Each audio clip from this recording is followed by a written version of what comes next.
Ladies and gentlemen, Mr. Adam Burke. Hey. Thank you. Oh, yes. Hey, one more time for our marvelous announcer, Marvin. Give him a round of applause. And our house band, the Ragged Claws. Let's hear it for the Ragged Claws. They're awesome and sexy and beautiful, just like yourselves. How are we doing tonight? Welcome. As has been mentioned, this is the release party for Make's 14th issue. Let's have a round of applause for that. That's amazing. This is, and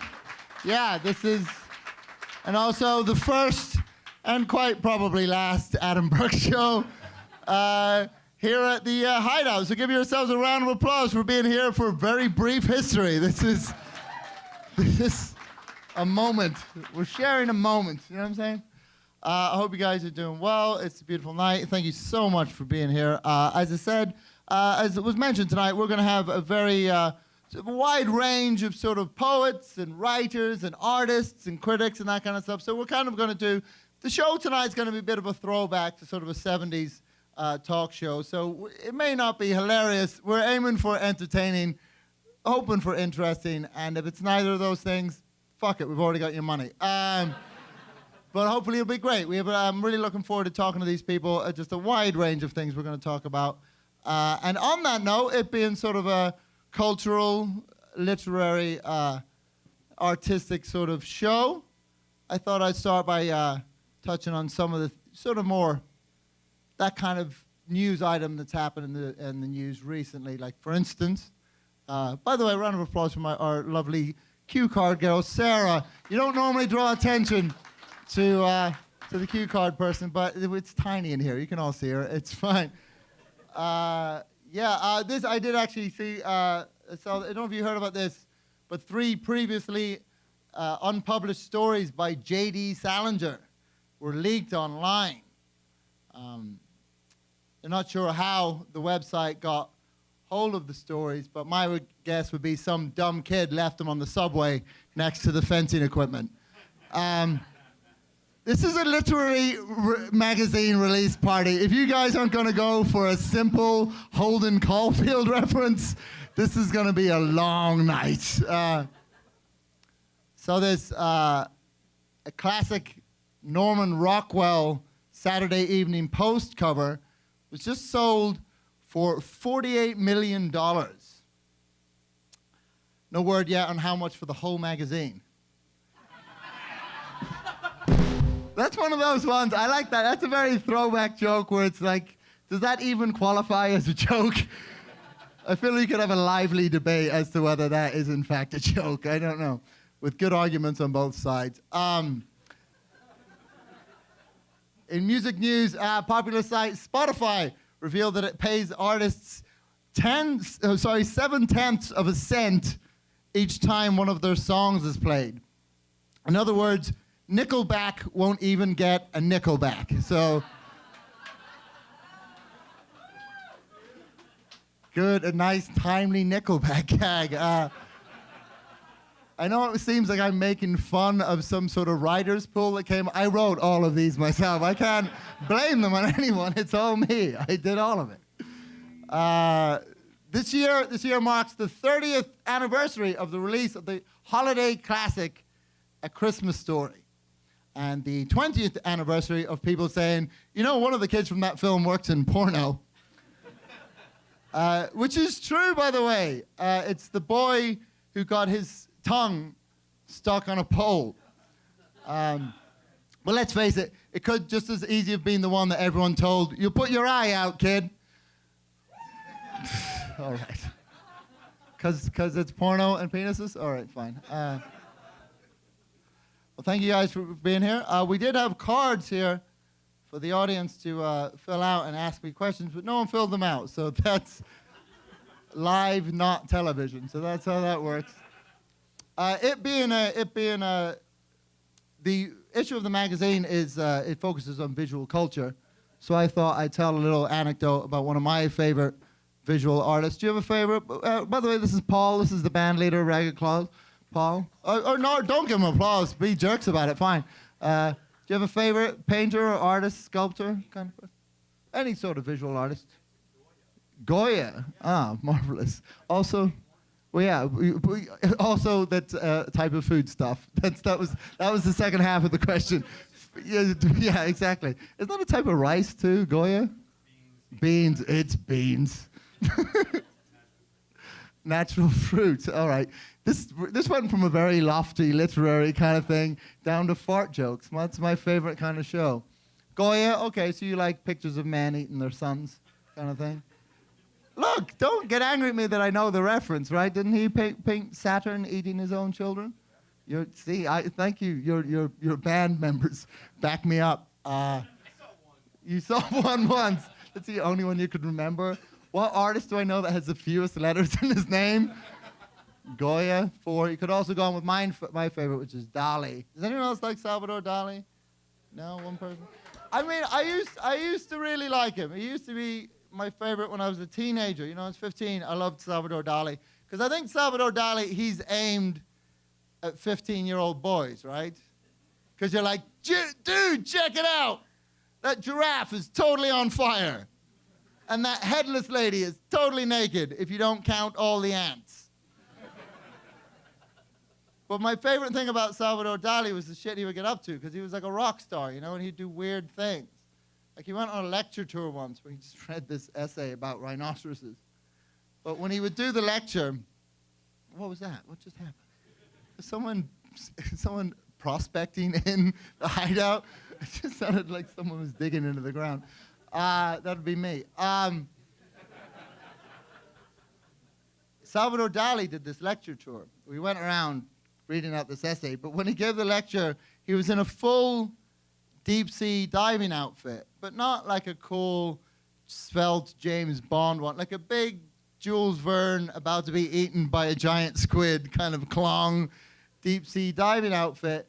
The thing is, Salvador Dali didn't realize that even on land, you have to pump those things full of air because they're airtight. So he got 3 sentences into his lecture and then passed out from asphyxiation. And I just love that story because I love when anyone goes from being a genius to an imbecile in the time it takes them to hit the floor. I feel like people are going, oh, I don't get any of this. It's Klong. Oh, never mind, he's a buffoon. I feel like people instantly started returning works of art that they bought. Can I give back this painting of the Pope with a bacon hat? No, the man is an idiot. He's unconscious. He's in a wearable bathysphere, and he doesn't know how oxygen works. I would like to return my lobster phone. Too sweet. So that's why Salvador Dali is my favorite. There you go. Guys, are you ready to get the show started, yes? I feel like I will mention this because it might be on people's minds. I was going to break this up. I was going to mention this and then break it up with audience questions, but you didn't give any, so screw you guys. But yes, as you may have heard, Nelson Mandela just passed away. And I don't know about you guys, but I mean, it was my first, as a kid, it was my first sort of, first time I really understood what quiet dignity was and like what that meant to stand up for something. Do you know what I mean? Like, as you're a kid, you're like, I stayed up 4 minutes late for bedtime, and then, oh no, wait, that is what actual standing up is. And to hear the woman who was the prime minister at the time call this man a terrorist sort of also made me realize that people in power often don't know what the fuck they're talking about. So a round of applause, I think, for the life of Nelson Mandela. I'm sure he'll come up in the conversation because to be applauded, I think. Well, marvelous. Ladies and gentlemen, I'm going to take my seat. We're going to have some music from the wonderful Ragged Claws, and Marvin is going to let us know who our first guest is tonight. One more time for the Ragged Claws, ladies and gentlemen.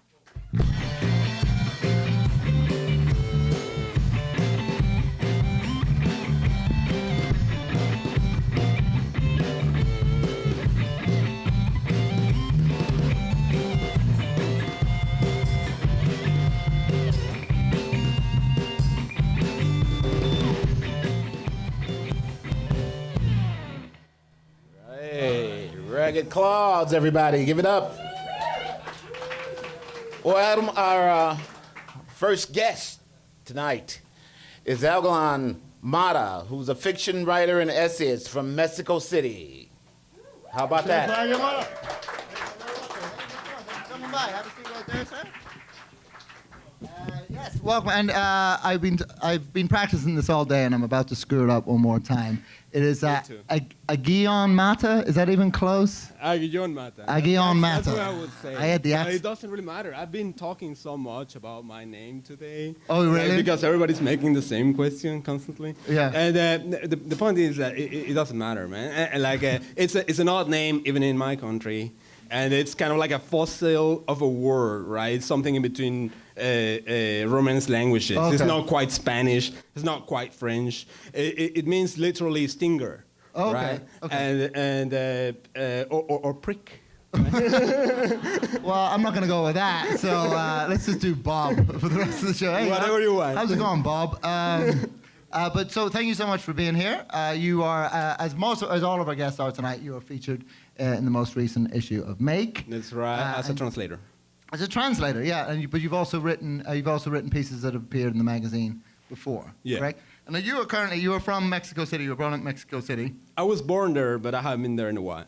But you now live in Ohio. In Cincinnati, Ohio. Cincinnati, Ohio. So Mexico City, Cincinnati. It's been a long trip. Okay, so I imagine you have to explain that more than your name. Well, as to why you haven't gone back. It's really not that exciting a story.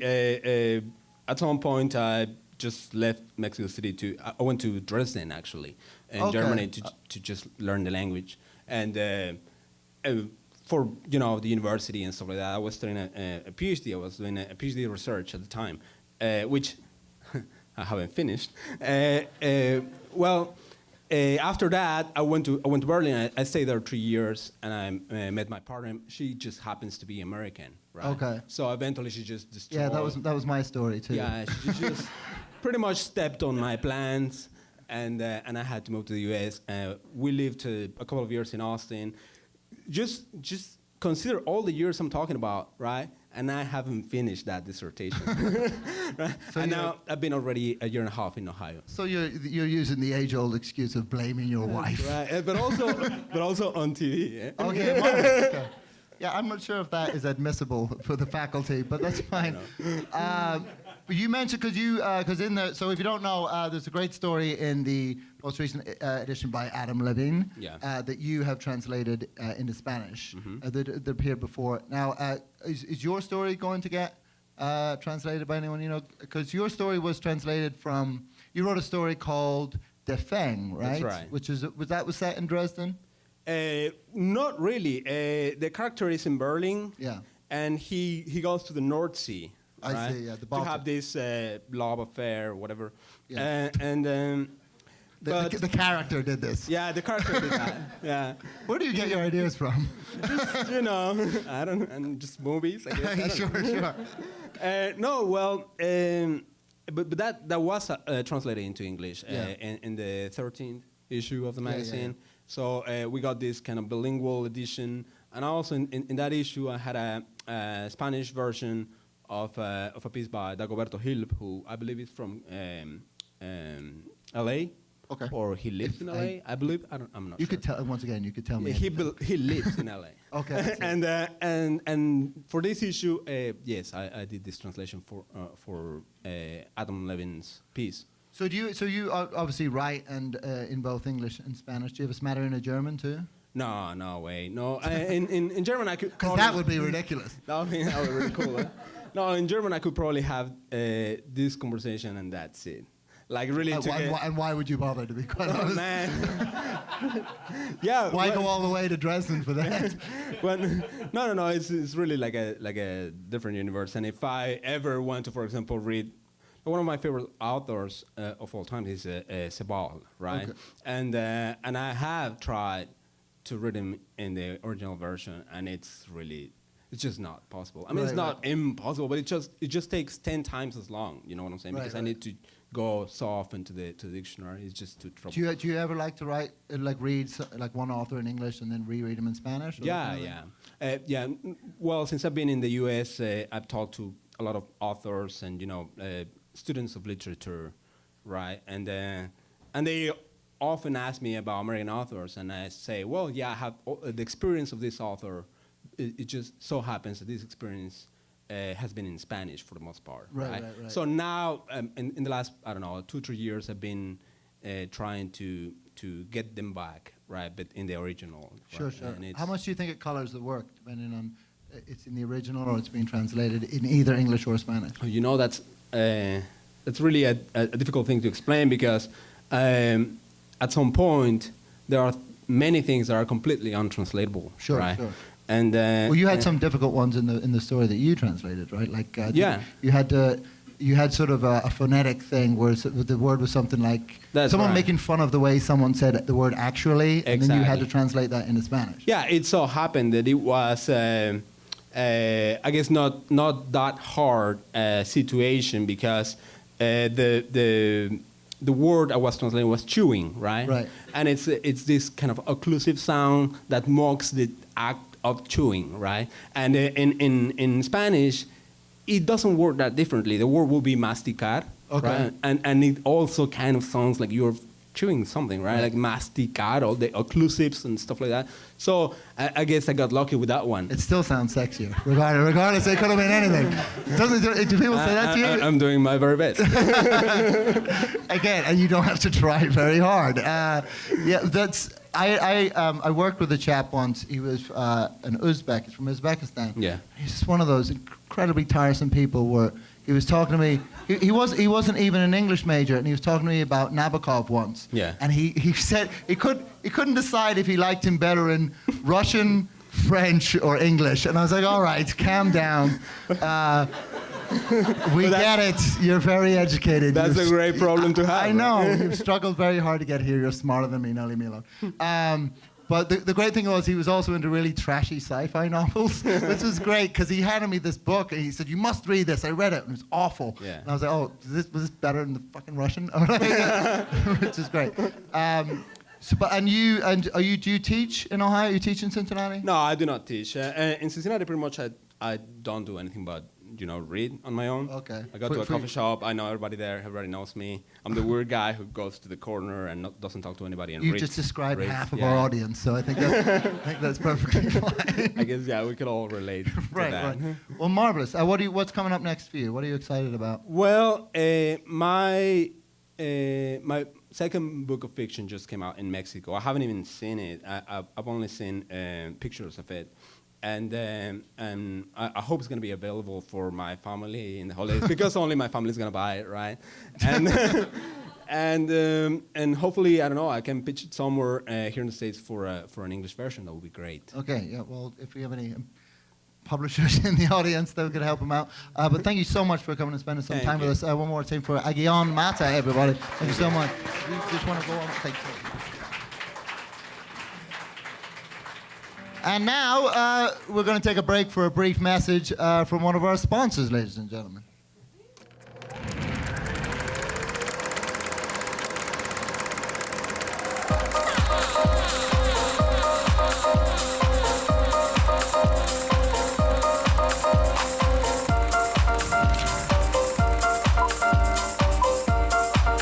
A veces he soñado con este momento.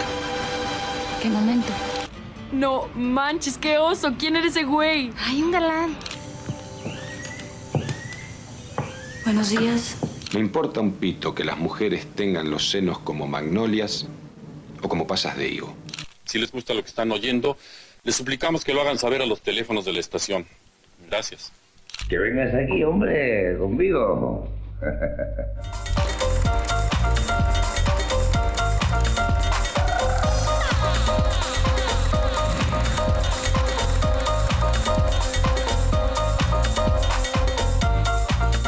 And we're back, everybody. Yeah. That message from our sponsors. Please welcome to the stage Erin Nixon. Erin, I believe you said you brought a book with us to talk about.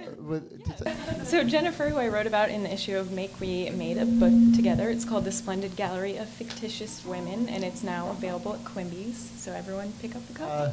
Well, Erin, thank you so much for being with us tonight. And you are an art critic in Chicago? An art critic or an art writer. An art writer. Which do you prefer? I think I prefer art writer, actually. Yeah. Why is that? I mean, I think I'm kind of making a shift in my work to writing sort of alongside visual work rather than about it, and kind of defining it and being authoritative about what it means and sort of working tangentially from it is kind of where I'm going now Right. with my work. So I guess I consider myself an art writer in that I sort of write about the artist's work and my perception of the work, and those are both the stories that I'm writing. Sure. So, yeah. Because we have enough critics, right? We're I don't think it's not in my personality to be very critical, so yeah. We're good on critics, just in case you're wondering. We have enough blogs, we're covered. What happens is if some blogger dies, you'll get a letter and we'll let you know that you can take over. And do I understand that you teach? I do not teach. Oh, why do I misread all my notes? No, I'm just a writer. I'm a curator and a writer. Yeah, that is your curator. And so in what kind of spaces do you curate?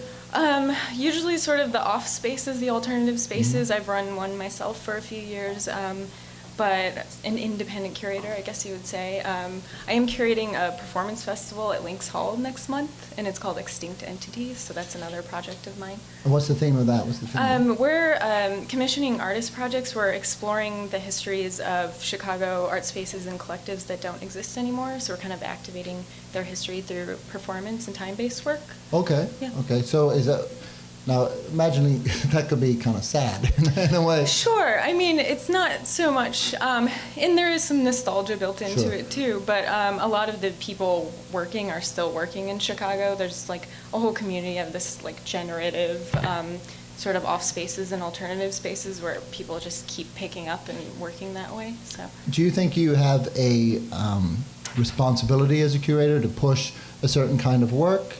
Or is it more just things that you're interested in that happens to jibe with your political or artistic sensibilities? I think it's usually what I'm interested in, but again, it's like it's a way to show work that isn't commonly seen, and so I do like that aspect of it. So, do you have any sort of like a pet artist or movement in Chicago that you think people need to know more about, or? I mean, I think in Chicago there's sort of social practice is what it's called. It's pretty ubiquitous, and it's. I think there's like a quote I read somewhere, and it says, "A dinner party can just be a dinner party, but if you call it art, it can be a more enriching experience for the people involved." So it's like this idea of where do you define like what is an art experience and what isn't. It's which is what I use to justify my behavior at dinner parties. Yes. Yes. So, as it throw me, I was like, "Well, you just don't appreciate art," is what that is. Yeah. So it's sort of like a whole spectrum of experiences that could be art experiences. I guess is kind of what I work with. Right. Yeah. Well, if you ever need someone to ruin a party, man. But I believe enriching. What's that? I'm enriching. Yes. Yeah. Sure. Often myself, I do steal from parties. And I believe we have some slides that you brought along. So some of the work, the particular work from is Jennifer Sullivan. Is that correct? Yeah, it's Jennifer Sullivan's work, which is great. You should all check it out, and especially her video work is really great. And that's what's interesting about these is she sees these as a sort of like a visual dialogue for her video work. So she considers them movie posters that she made sort of stream of consciousness for her video works. And they all kind of take on the same persona that she has in the videos. So I think that's really interesting. And there's a lot of, I mean, of course they're all collaged, so she's borrowing a lot of this sort of image of a woman that she's creating, but there's a lot of personal aspects in there kind of blurred in, which I think is very interesting. Now, how do you feel when you come to write about something like this? How careful do you feel like you have to be to either not speak for the artist or speak sort of around the art as opposed to speaking for the art? Right. I really don't want to feel like I'm speaking for it. I want to be speaking alongside it or kind of like communing with it or communicating with it. So I almost always, if I'm writing a piece, I always get in touch with the artist. I don't write something unless I kind of get a real idea of what they were thinking with their work, because I kind of want to write alongside them. Have you ever disagreed with them as opposed to their point of view and your point of view? No, I don't think I have. I think I'm like a really supportive writer. Okay. I think so, yeah. Okay.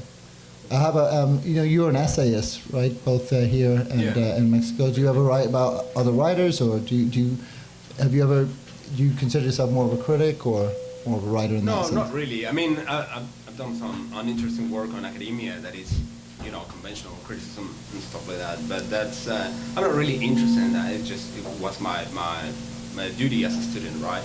But you know, there's an expression that I prefer when it comes to talk about other people's work at this level, right? And it's not really to talk with them, but kind of like to talk at them, because if you think about it, the code is completely different, and when it comes to visual arts, they are constantly redefining the boundaries of the code or the rules of the code, right? And in a way, they are not speaking your language. You know what I'm saying? They're kind of forcing you as an audience to learn a new language, right? To learn to decode this new product, right? And in a way, they're speaking at you.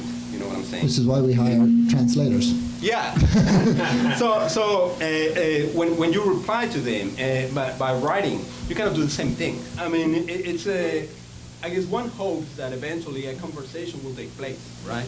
But in these first instances, when you're kind of addressing a new work of art, which a work of art often ought to be newish, right? In many ways. Traditional, right? There's a sense of tradition, but also it's expanding the boundaries of the code or whatever. And so you talk at it, right? Erin, do you feel the need to do that, or do you feel the need to expand to sort of, how much do you feel like you have to be talking about something in terms of either it being new or how it exists in an existing context? Yeah, I mean, especially with her work too, she really thinks of the metaphor of like karaoke, where you use something that's very culturally recognized, but then you put your own sort of emotions and meaning to it, or maybe like a cover song would be more accurate. So I think with her, it's like this ascribing meaning that's so very personal that you do kind of have to talk through that. Right. So this is not, so in terms of, someone can't necessarily come to this and know exactly what she means. Absolutely by, okay, not. No. okay. Yeah. So she's deliberately it's sort of deliberate obfuscation. Yeah, if I want to use an art word, it's pretty hermetically sealed. Like, I don't think you could tell just from looking at this, like, what it means to her personally. Yeah. The funny thing is, I do the exact same thing with karaoke. People frequently don't know what song I'm actually trying to sing. But again, it's for me. Do you know what I mean? It's not necessarily for them to know. Well, thank you so much for coming here and sharing some of your work and some of Jennifer's work. One more time for Erin Nixon, everybody. Give her a round of applause.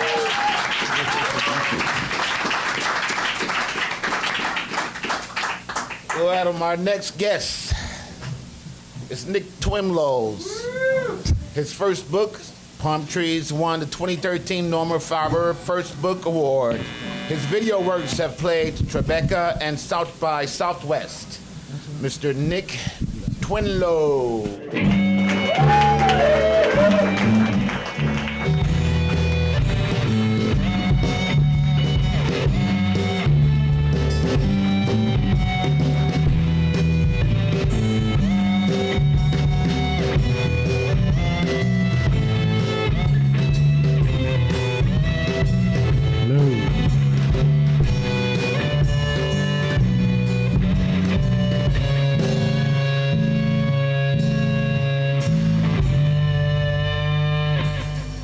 Ladies and gentlemen, it's Nick Twemlow. Everybody give him a round of applause.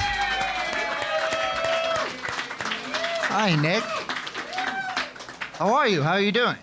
I'm great. Thank you very much for being here. Now, Nick appeared in the magazine interviewing a colleague of yours, that's correct? In conversation with a colleague of yours. Mm-hmm. And you guys talk about poetry, which you're a poet, and you're also somewhat of a visual artist. Is that correct? Okay, marvelous. And I believe you're going to show a film for us tonight. Yes, is that correct? Yeah. Yes. I am going to show a film. So the interview we did, Sarah set up. Sarah Dodson, who's fantastic, was with this visual artist poet Christopher Stackhouse, and I didn't know him, but she put us in touch, and we had a really great conversation. I don't know. Maybe you read it and think it sucks, but I enjoyed it. It was fantastic. Well, it was good for me because one of the guys that you guys talked about, because you talk about in terms of kind of what these people have been talking about in terms of artists who you can't really pigeonhole into what they're exactly doing. And you talked to one of my favorite. You talked about one of my favorite artists, Reggie Watts. Yeah. Who, I mean, I brought it up. I think I had seen somebody. I mean, I'd been watching a lot of Reggie Watts stuff. I actually teach his material in one of my writing classes. I knew one of you teached. I taught even. I teach. Yeah, I'd read somewhere somebody was trying to imagine. And I've asked my students this actually, who never encountered his stuff. After we watch whatever that piece, he has like a 30-minute special. Yeah. That shit's fucked up or whatever it's called. I asked him, what would you call him? Like if you had to call him something, and you get performer, you get singer, you get comedian, performance artist, all sorts of stuff. And so I think it was part of the conversation with Chris Stackhouse was just like, I was asking him, you're a visual artist, but you're a curator, you're also a poet. Do you resist the labels, that kind of thing? Now, do you think in terms of getting one's work seen, do you think that you're often sort of unjustly called upon to say that you do one thing because then that's easier for people to tell the story of who you are? Yes, definitely. I mean, you have to, I don't know, I think every artist has to brand themselves. I don't know, if you don't want an audience, I suppose you can make a decision, for example, to just not try to publish your work or find a curator or a gallerist to show your work or whatever, but... Or be a stand-up in Chicago. Yeah, at the Hideout tonight. But I think you... I actually talked to my students about this very fact. I think Reggie Watts has found a way to brand himself or market himself as this kind of performer, probably from venue to venue, to some extent. But I think you have to find a label, or otherwise if you prefer obscurity, that's fine, but he doesn't clearly. I mean, he's famous. No, and I know he doesn't prefer obscurity because the last time I ran into him was in downtown LA. There's a comedian called Kurt Braunhaler. Did anyone hear about this? Kurt Braunhaler paid a skywriter to write "How Do I Land in the Sky" over LA, and a bunch of us were going to go down and watch this happen, and I was looking for the other comics, and I found Reggie Watts purely because his hair is about 3 feet high, and I was like, but I was too nervous to talk to him, so I just stood by myself. But yeah, that's my hilarious How Do I Land story. But I believe should we go ahead and watch the sure. that you've come to? I think we might need to make a little bit of room so people can see this film. Do you want me to give a little setup for this? I think that would be great. So this is just kind of, it's found footage. I work in a lot of found footage stuff. But a bump. Someone said never heard that term before. People are really excited. That freaked your shit. And working with found footage is pretty much like par for the course for like sort of video art / avant-garde, whatever. But the special twist here is that this is all just stuff I just recently found. My dad just downsized his house into like a really small apartment and got rid of a bunch of stuff, and so I found these old home movies. So just kind of cut some stuff together, and it's just 4 minutes. It's short. Okay, great. The content is startling. Psychic phenomena is demonstrated in a totally visual way. On 5 continents, occult, ritual, and scientific events are shown as they actually occur. Well, there's a lot of things you learn. Even amateurs teach you. As I get into it more and more, why, I enjoy it more and more. As I get into it more and more, why, I enjoy it more and more. As I get into it more and more, why, I enjoy it more and more. As I get into it more and more, why, I enjoy it more and more. As I get into it more and more, why, I enjoy it more and more. As I get into it more and more, why, I enjoy it more and more. As I get into it more and more, why, I enjoy it more and more. I think it's an extension. I don't need these things. I think it's an extension of your subconscious. Actually, you don't need these things. It's all already in your mind. In Mexico City, a classroom of children demonstrate skin vision. They are able to see through their fingertips. Well, I was rather highly motivated. My daughter disappeared many years ago. I've been looking for her ever since. It's almost as if she entered into an Einsteinian time-space frame and would accelerate time and accelerate the healing process. Have you any idea what might happen tonight? Have you any idea what might happen tonight? Have you any idea what might happen tonight? Have you any idea what might happen tonight? Have you any idea what might happen tonight? Have you any idea what might happen tonight? Have you any idea what might happen tonight? I never know. Have you any idea what might happen tonight? I never know. Have you any idea what might happen tonight? I never know. Have you any idea what might happen tonight? I never know. Have you any idea what might happen tonight? I never know. Have you any idea what might happen tonight? I never know what's going to happen, Alan.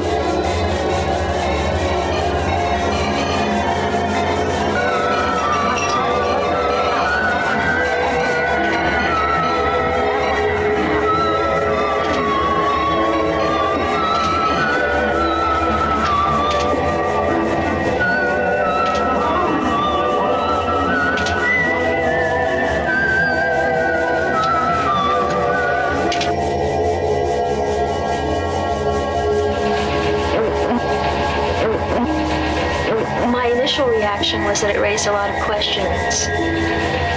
My initial reaction was that it raised a lot of questions. My initial reaction was that it raised a lot of questions. As I get into it more and more, why I enjoy it more and more. In my professional opinion,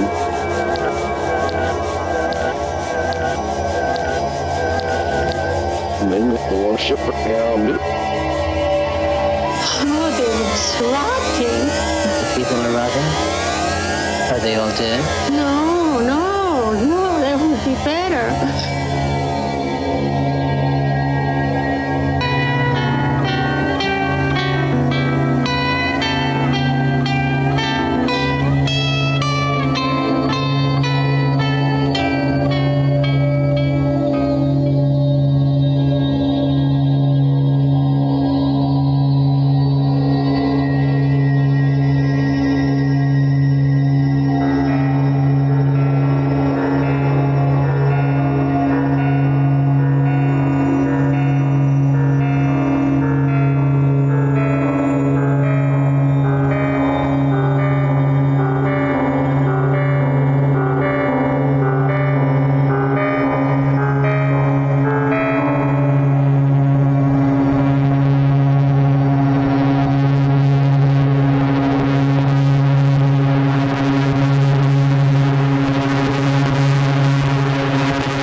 One more time for Mr. Nick Twemlow, everybody, who created that piece of work.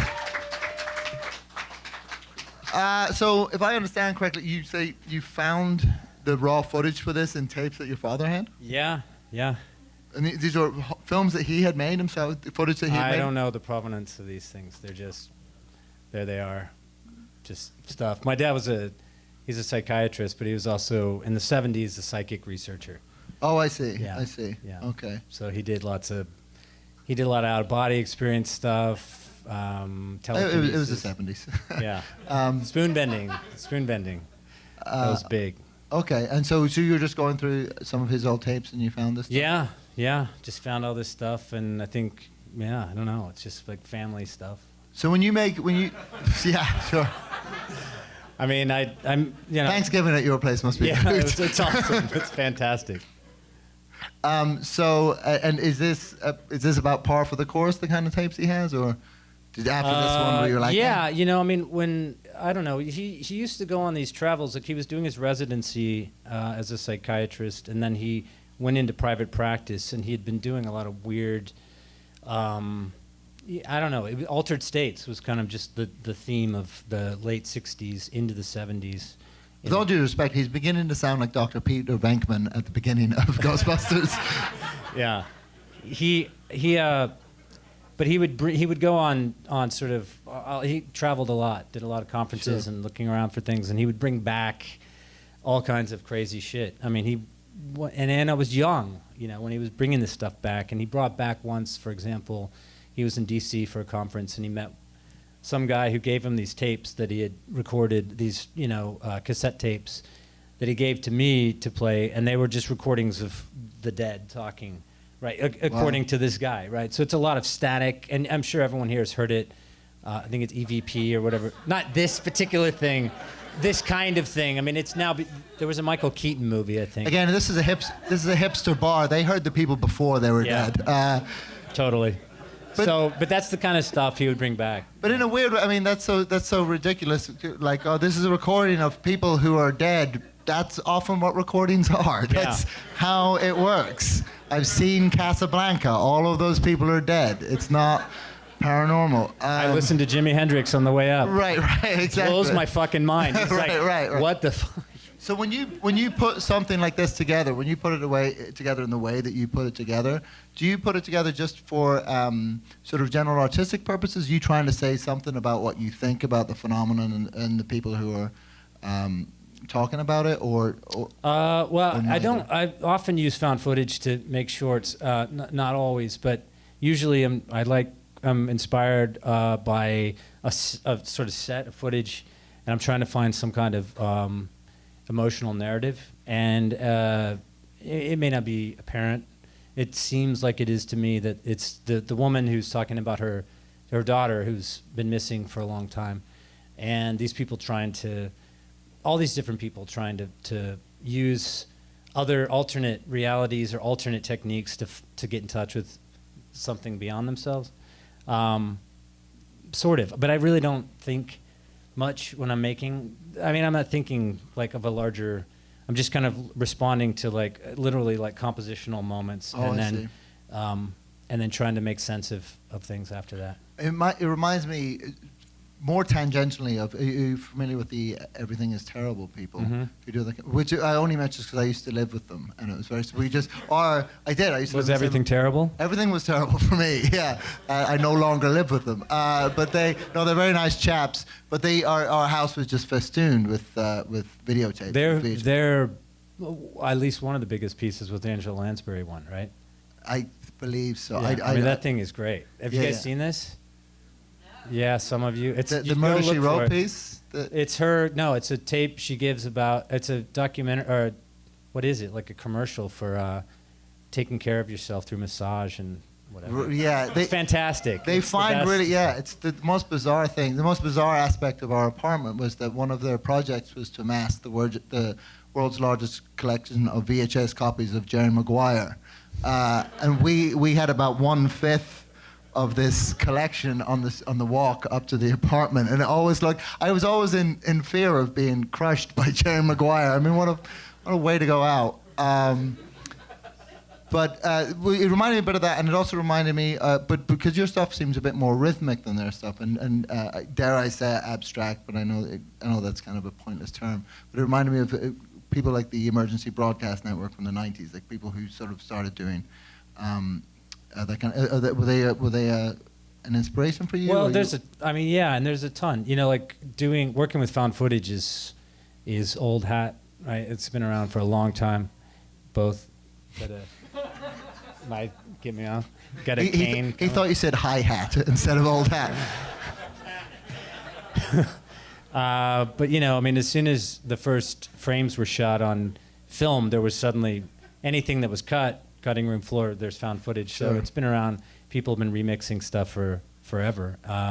And I think I shoot my own stuff. Yeah. But I often find that when I'm doing it, I feel like I'm adding to the landfill of video stuff that nobody's going to look at. And there's this German filmmaker named Oliver Larrick. If you don't know him, you should go check him out. He's fantastic. And he does a lot of clip art shorts, and he repurposes stuff. And he has this great quote that I've just sort of kept in the back of my head, something along the lines of, he doesn't understand why video artists in general shoot anything, because there's so much footage of stuff out in the world that we haven't yet tried to look at and deal with and sort through. And that's what he does. And in a way, he's looking at everything that gets made as this giant archive that you can go into and try to sort out. And I sort of feel like I don't know. There's a lot of predecessors. Do you, what I always think about that as well, when people say the phrase found footage, do you ever think there's going to come a time shortly when you're going to have to explain to people why it's called footage? Because the idea of something existing on tape as a length of anything, that's disappearing. Yeah, no question. I mean, you can't explain. I teach film as well, and my students, I don't teach actual filmmaking. And in fact, the program I teach in is brand new, the filmmaking program, just being created. And they want to call it film studies. And some of the older people there who aren't actually filmmakers, and there's two youngish, I put that in quotes, me and this other guy, younger filmmakers who are saying, you know, we're not actually teaching film anymore. There's no 16 millimeter, at least, cameras, and we don't have any processing, and there's no way to do it there.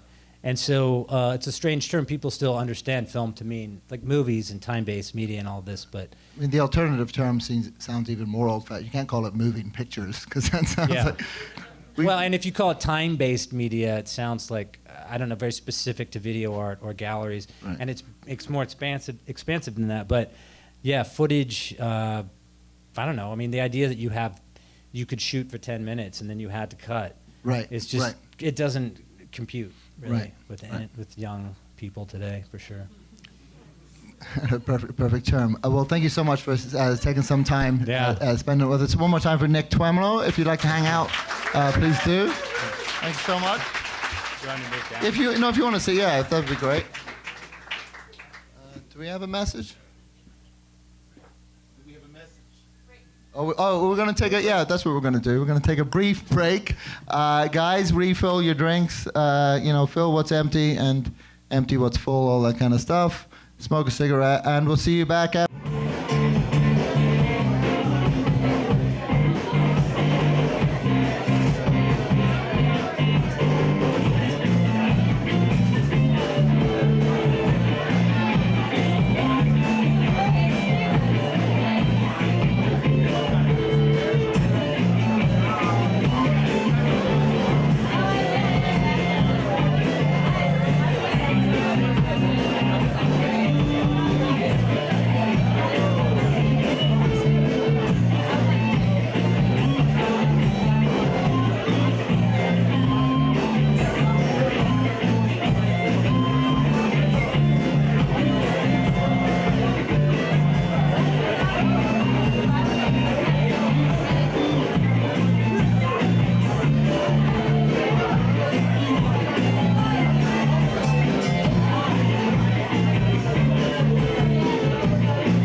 Give it up. That's awesome. Thank you, guys. Can that be our theme tune? Can that be the theme tune to the song? I like it.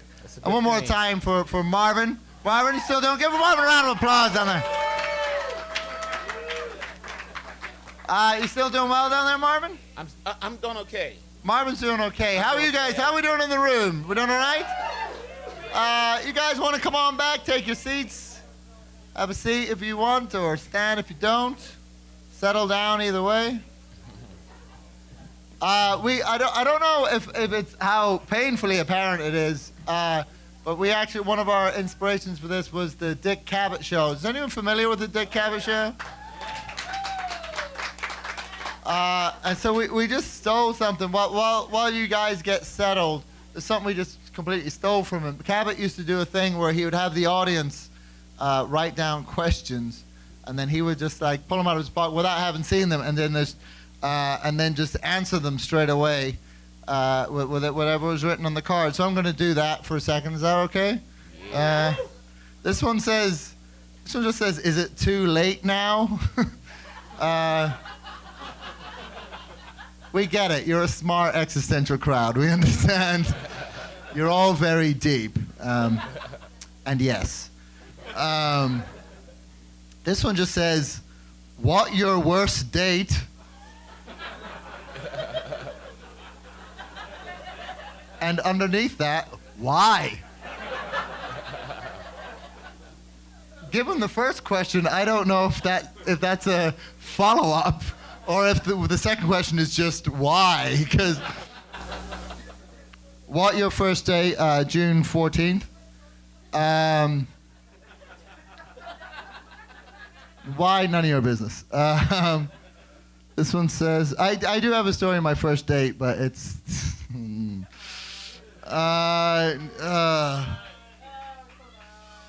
I'll tell you this. I don't know what part of the story I can tell. This would definitely not get televised. This story. It was a rough one. It was pretty rough. Let's suffice it to say, sometimes erectile dysfunction is a decision that your penis has made correctly. Sometimes he knows better than you do.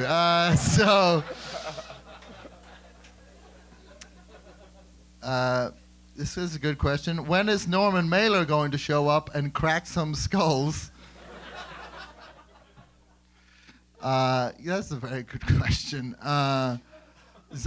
Would zombie Norman Mailer be a better writer than regular Norman Mailer? Probably. I'm not a fan. I actually told a joke about Norman Mailer once at an open mic years ago. I can't remember what it was. Oh yeah, it was the day that Norman Mailer died. It was, and I wrote a joke. This stupid joke. I just said, "Oh, Norman Mailer's died," which is sad because now we're going to have to find someone else to try and kill Norman Mailer's ex-wives, which I thought was mildly amusing. But then the owner of the bar came up after me and took the mic angrily out of the host's hand and said, Norman Mailer came into this bar in 1976. He's a scholar and a gentleman, and I won't hear his name besmirched. And the follow-up question here, and also, what is your favorite literature of 2013? All of the literature that can be found in the most recent edition of Make magazine. See, I know where my bread is buttered. I know. And also, this last question is apparently there's a raffle going on, by the way. If you guys don't know, they really want you to, please enter the raffle. And apparently one of the prizes is a date with one of the Make staff, and someone has asked the question to make sure that you remind. Is it Sarah?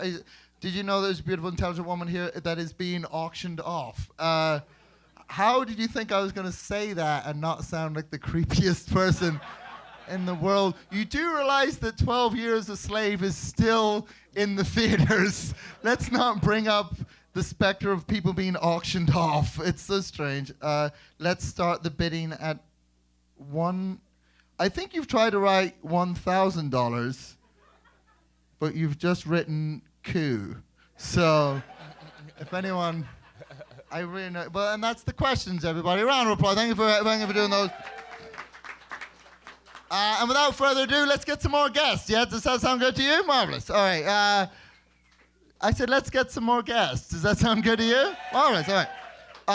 Marvin, who do we have up next? All right, Adam. Up next is the poet, Lisa Fishman. Lisa Fishman's most recent books are Flower Cart from Enchanta Press, 2011, and Curate is by Parlor Press, 2011.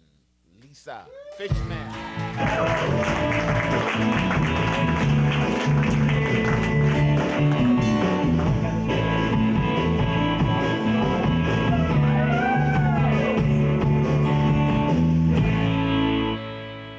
Thank you one more time for Lisa for being here. Let's hear it. Thank you so much.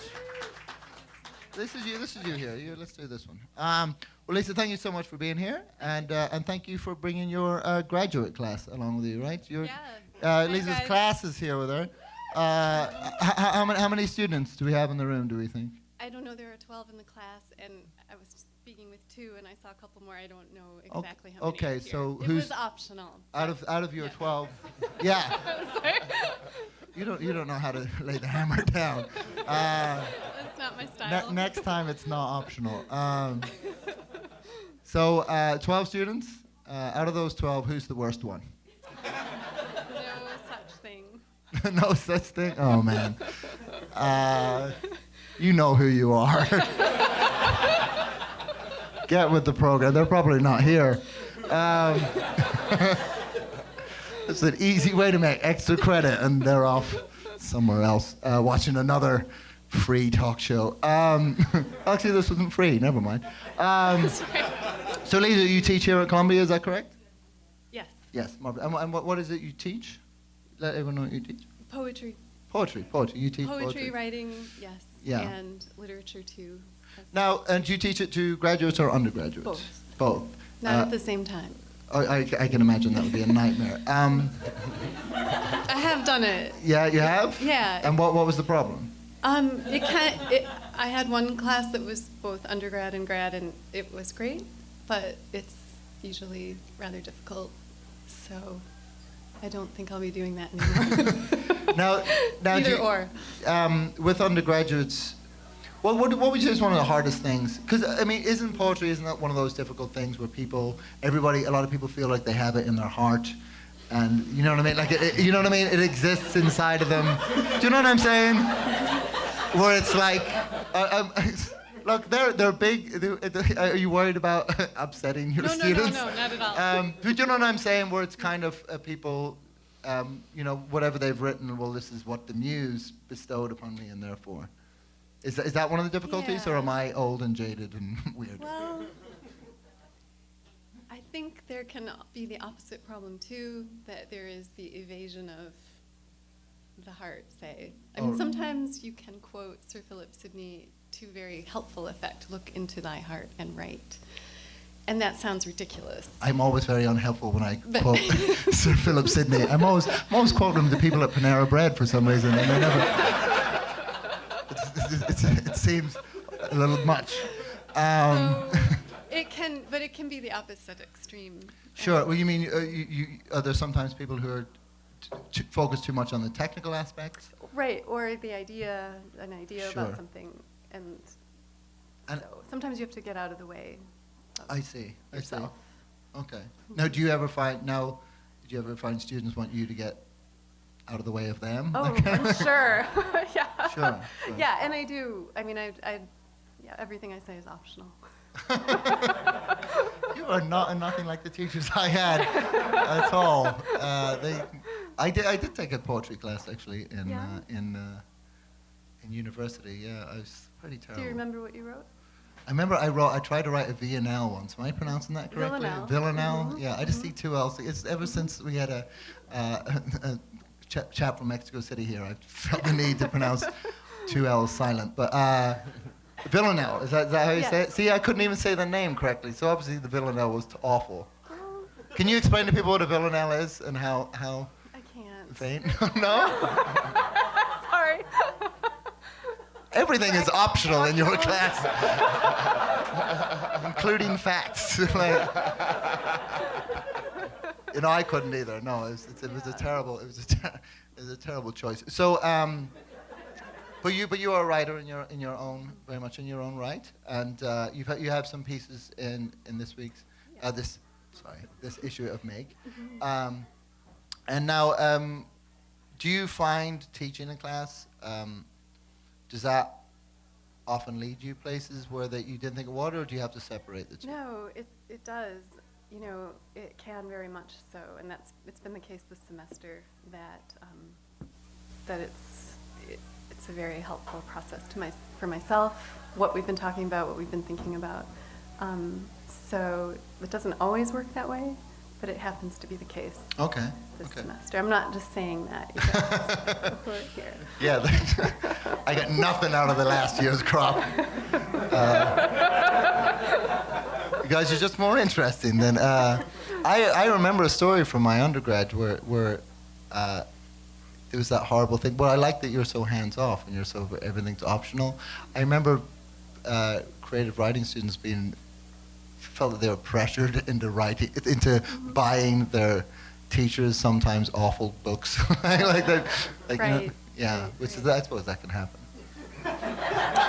I'm sure it could. Not with you. That is not the inference here at all. I don't know what happened. They had a few drinks in the commercial break and they got real daft.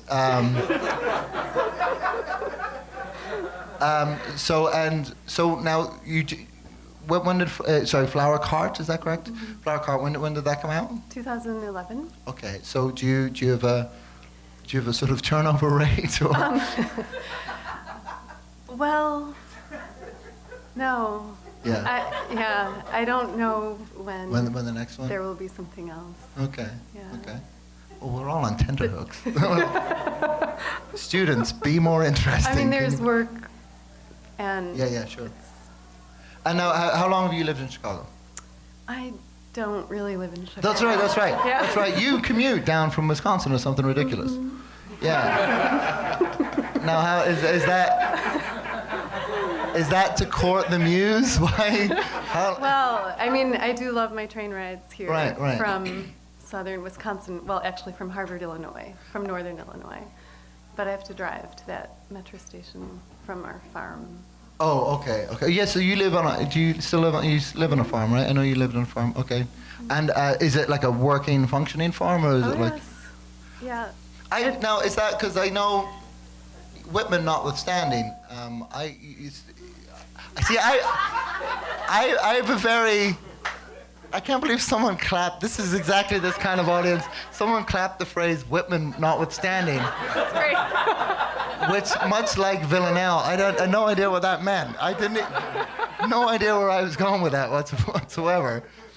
But I know that in the past there's been, sometimes there's like some people like run retreats on farms for poets and that stuff. And the farming life for a poet seems too rugged. I still have this very old-fashioned idea of poets just fainting next to the leaks, like just.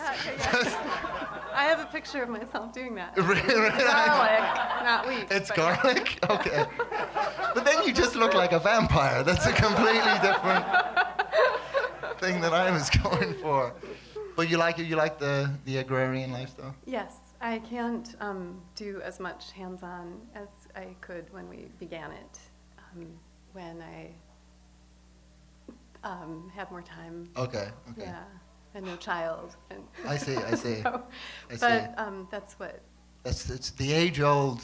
It's the age-old struggle between one's child, one's poems, and one's crops. And everything else. Yeah. Everyone in this room can relate. We've all had to put down the pen to pick up the plow. Believe me, it's been. You know how it is. But people can get your work. Whereabouts can people buy your book? Anywhere, Amazon or a bookstore or. Amazon or a bookstore. Thank you so much for making that distinction. An important one indeed. I thought you were going to ask where can people buy our garlic. The farmers market in Madison. Can you please send me a copy of your book with a hole cut in the middle with just a clove of garlic? I would like that. I would like that very much. Well, thank you so much for being here, for being such a good sport. One more time for Lisa Fishman, everybody. If you wanna stay with us, it'd be great. That's fine. Wherever you like, that's fine. And now we have a message from our sponsors. Are you tired of staring at a screen all day long? Have electronics got you down? Make time for new and improved print.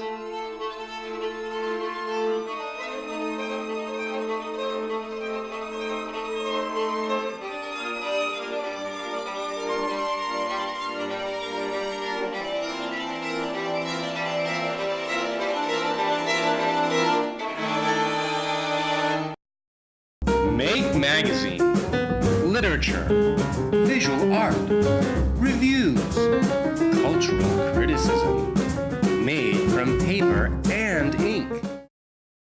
Kyle Beachy is the author of the novel The Slide on Dow Press 2009 and is an assistant professor at Roosevelt University. Hello, Kyle. Come on up, Kyle. Thanks so much. I won't get up, but I'm trying to. Yeah, where can they see him best? Over there?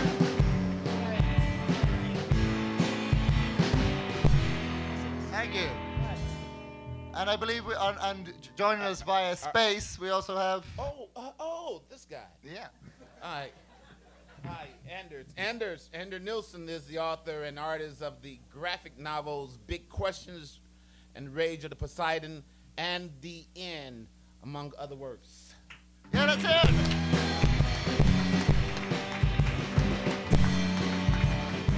Make sure. Well, thank you so much for joining us, Kylie. Kylie, and Anders, thank you so much for being here. Can you hear me, Anders? Yes? More or less, yes. Okay. More or less. More or less. Can you guys both see and hear Anders? Marvelous. Anders, how are you doing? Are you doing all right, sir? Yeah, I'm great. Wow, okay. It's good here. Anders, everything has been going so smoothly over here. So if anything goes wrong in this interview, it's all your fault. But thank you for being with us via space. And Kyle, thank you so much for being here in the space. Thank you, So now if you don't know, the reason that these two gentlemen are being interviewed together is that they produced a piece together for Make magazine. Yes, correct? A collabo. A collabo. I'm not down with the lingo. I'm going to take a running leap and think that means collaboration. Is that correct? Yeah. Marvelous. Truncated. Yeah, and it's a marvelous piece. It's sort of a short story. Yeah. Well, that's really Anders. No, this isn't humility. This is purely true. So really. So why are you here? I don't know. That's a very good question. That's a very good question. I don't know. I feel like Lisa and I should just sit and let you talk to Anders.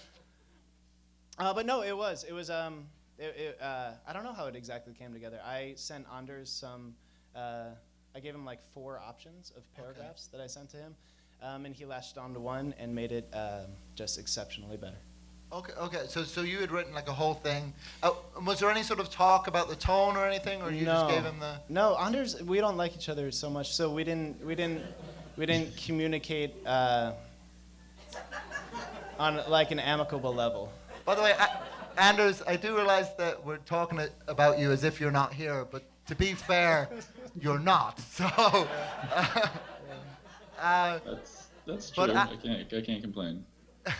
But Anders, was there something about the particular piece that why did you lean towards the piece that he sent you? Because I think we're going to see. I think we're going to see the piece. I believe we're going to attempt something very difficult right now, because I think somehow we're going to show the piece. It's time to do something more, I feel like, because we haven't. Yeah, because everything we haven't failed. Everything has gone so glitch-free. Yeah. So Anders, do you think? What if we look at the piece and then Kyle will? No. No? No, let's just chat. Okay. Well, all right. So Kyle apparently is taking over the show. Seeing it would be a great thing. I think we should. Why don't? Kyle, you're so changeable. Thank you. Wait a minute. Do you live another life as Kylie? Are you sure you don't work with him? That was tough. I'll tell you what, let's compromise. Let's look at a couple of panels of it, and then we'll come back and we'll chat to you. Does that sound good to you, Anders? Giant floating head in the sky. Does that sound good? Yep. Yeah, no, that's great. Okay, Anders, we'll just take a second. I'm going to go with the flow here. Okay. So do we have that able to bring up? Okay. Once again, I know this is. Well, here's the thing about this is that it seems to me that the language in this piece is such a very, very minor part of it, and it's so predominantly visual, and I feel like everything. I feel like Anders really probably should talk a bit about drawing. Okay, well, Anders, do you want to do that? I don't know. But Kyle is just laying down the law here, Well, I was just like, because we're going to talk about your work together, and we're going to talk about the nature of collaboration. So I think it would be, would you like to see at least one panel of it? Yes? Okay, Marvin. And yeah, and if you want to read out, we don't have to do very No, I much. can read it. I mean, I'm happy to read it, but it's just it's so beautiful. Okay. Once again, this is yeah. Anders, you're about to be stabbed by a. Anders, you just kick back. What's that? You know what? Let's carry on talking. You know, we'll carry on talking about your work. No. Well, yeah. Yeah. I can do hand signals. Anders, can you hear us? I can hear you, yeah. Yeah. Is this as weird? Sort of, very vaguely, more or less. Is this as weird for you? Yeah, a little bit. Anders, I want to bring something up while we're waiting for all this to happen. Anders, you once drew a friend of mine's ear. Oh, was it in the hideout, maybe?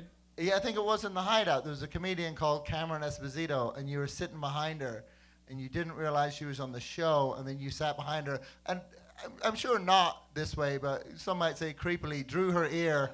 But she said she really liked it. Do you remember doing that? Or do you just draw somebody? I do remember doing that. A lot of women like it when I draw their ears. You know, we're going to... She has very nice ears. She has very nice ears? All right. Well, at least the one on the left side of her head is nice. Oh, okay. Well, I'm glad you said that she's very sensitive about the one on the right, which is why she covers it up with a side mullet, if anyone had ever seen her. I got a smattering of applause for an incredibly specific reference. But so now you are a novelist in your own right? I am, yes. And is this something you've always been interested with, working with an illustrator? You know, I met Anders, I think about 9 years ago at the Wilson skate park, which is up on Wilson in the lakefront. And since then, thank you. When you were young. When I was very young. But one of the first things I said to him was like, hey, man, like, we should do something, you know? Like what you do when you have someone who's more talented and famous, and that you know. Okay, You're like, hey, we should try to network or something. But it took a very long time, and in the meantime, we became friends, and it was, an actual human relationship, and along the way, he continued to put out a great deal of work, and I put out a very small amount of work, which is why I think the collabo is itself so good, because it's about 98% his work and then a very small amount of mine, so it's perfect. Well, here we go. But you gave me all the right clues, Kyle. You gave me some crusty old men in a basement, which, how could I not? He's very kind. Would you like to read one of this first one? So. Yeah, I'd be happy to. I can't. But I have it. You have it in my pocket. What a pro. Yeah. I do love that, by the way. If I can call you up on this, I couldn't possibly read, but I do have it in my pocket. I do like. Weirdly enough. Okay, so all right. So the whole setup is that there are these 4 portraits that are incredibly meticulously drawn and beautiful and very, very detailed and glorious. And the first one of the 4 reads like this. It goes. Days later, and still they'd hardly moved, 6 of them, the surviving officers of what had once been a robust and promising resistance. Seated around a large wooden table tucked within the damp and cool basement, each gaunt and colorless, each smoking, each mumbling their hopeless reports of recent defeats. I hope that's the one I just read. Yes, that is the one you read. Well, let's hear it for that. That's beautiful. Let's get Anders back, because they are, I mean, it is, and you can see some more of there's just this beautiful, beautiful work that you both did. Now, is this the first time you guys had attempted something like this? Yeah, I think so. I mean, you succeeded rather splendidly. Oh, that's kind. Yeah. It was a really good process. I mean, truly, it was like I said, I sent him like 4 or 5 different options, and he latched onto one, and truly, I didn't. If you know Anders, you know that you don't hear from him regularly. He's and so about we're barely hearing from him now. Right? Yeah, exactly. So 4 or 5 weeks later, he sent me back these beautiful drawings, and he said, "Oh, how about this?" And I said, great. So Anders, can you fill in some of the blanks then? Because it sounds like you get this piece of work and you sort of disappear, and. Anders, but in case you're wondering, I didn't hear that. in case you're wondering, I don't know if that's you personally that's running on reserve battery power, but hopefully we won't lose you. But so Anders, you get so as quick as you like. As you received this work, and then so how long do you start going to work straight away, or do you let it sit in your brain? How does that kind of work? I probably sort of read it and thought about it, and I think it took me about 4 weeks to choose which one I wanted to use, and then I realized that Kyle was probably waiting for an answer, so I chose one, and it was full of So how long? It was full of great little visual metaphors, and I mean the setting, these kind of crusty old guys in a basement, like, was pretty great. I like drawing, interesting faces and stuff. So. And well, how long was the process from when you first got your options to producing the finished artwork? Do you think? I think it was at least a few weeks before I kind of settled on which one I wanted to use, and then it probably was another 3 or 4 weeks of thinking about it. Okay. Oh, really? So half of the time is you strolling around. It's a lot up here. Yeah. To be fair, a lot of percolating. Sorry, Anders. To be fair, Anders was putting out a really, really beautiful book called The End, which is just a gloriously heartbreaking and incredibly powerful work of, I don't know, poetry and loss. And if anybody doesn't own it, you're failing, and you should buy this book immediately. So he was finishing that, so he was... Anders, at what point did you realize that you'd hired Kyle as your publicist? Because he's doing a great job. I really admire his work. No, it's beautiful work. So would it be something you guys would be interested in doing again? Yeah, totally. I'm not so sure. Anders, what do you have coming up next? Is there something you're excited? We can see a sort of a bulletin board behind you with sort of yellow Post-it notes. Yeah, that looks like you've been doing a lot of thinking. So actually, yeah, that's some of my work. This here, I don't know if you can see that. The dead person on the ground. A good friend of mine. Did you write the description for that? Because it's very poetic. But yeah, so you painted that? No, that's a friend of mine. I'm actually going to be in Chicago to do a reading for my new book in a couple of weeks, and my friend who took that picture is going to be doing a show at Lula Cafe on the 17th, so everybody should come to that too. And what will your reading be? I just did a book called Rage of Poseidon, which is a bunch of short stories about gods and Greek mythology and Jesus picking up Aphrodite in a bar. I'm on board. We've all been there. And where will you be doing the reading at? The reading is at City Lit, which is in Logan Square. Oh, I know it well. So we're all going to be there, right? Yes, marvelous. And Kyle, what do you have coming up? And you're not allowed to say one of Anders' things. No, I actually don't have much. The semester just ended. I'm going to write, I think, a fair amount. Oh, marvelous. Because you also teach, right? I do teach. I'm at Roosevelt University. I have only 2 students here. How many in your class? There are 9 in the class, and 2 of them are here. Ah, I see. I didn't realize that this was a competition amongst lecturers. It is. Well, how many people did you get to come out to your weird interview thing? They grant you tenure on the basis of that. They weigh them. Yeah, that's how you get them. Yeah. Well, thank you so much for spending your time with us tonight. Anders, thank you so much for Skyping in. We do appreciate it. Please give Anders a round of applause. Thank you. And also, please, a round of applause for Mr. Kyle Beachy, everybody. Thank you so much for being here.